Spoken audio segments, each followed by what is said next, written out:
आजकल बदमाश हो गई हो, एमओ में सब में पास हो गई हो।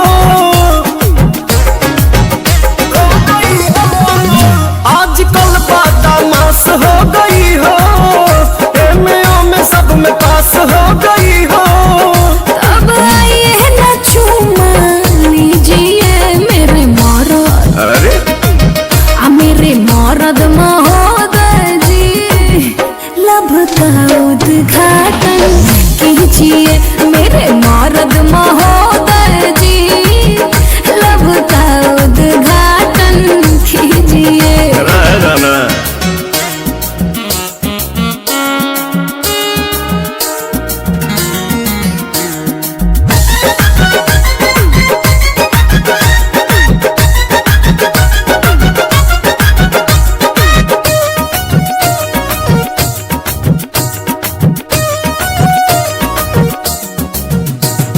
जेकरा से शादी करूंगा ओकरे कलाई धरूंगा, दिन में बंद कई के दरवाजा, कोरा में उसी को भरूंगा, कोरा में उसी को भरूंगा।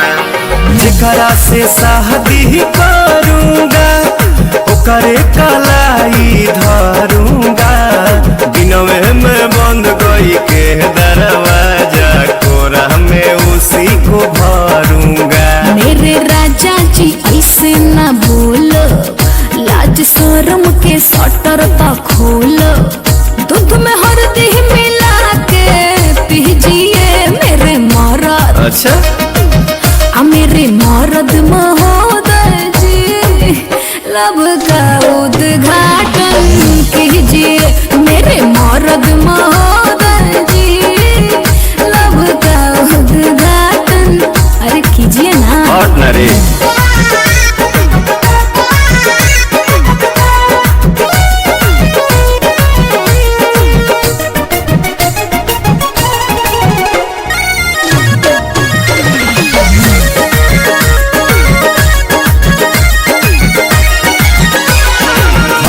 जे ढेर बहकाओगी अपना ही खतरा बढ़ाओगी, ऊंच नीच हमसे हो जाएगा तो हमारे पलांछन लगाओगी, हमारे पलांछन लगाओगी।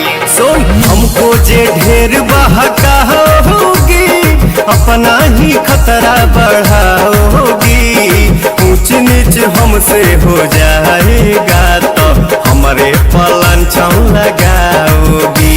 एक बेर तुम भरोसा करो ना, राजा को नाम लेके चलो ना, मेरे सोना ना टेंशन कीजिए मेरे मरद, मेरे मरद महोदय जी, लब का उद्घाटन कीजिए। तो हमारा मेहर के सौतन जी, जाके दूसरा के लाइन कीजिए।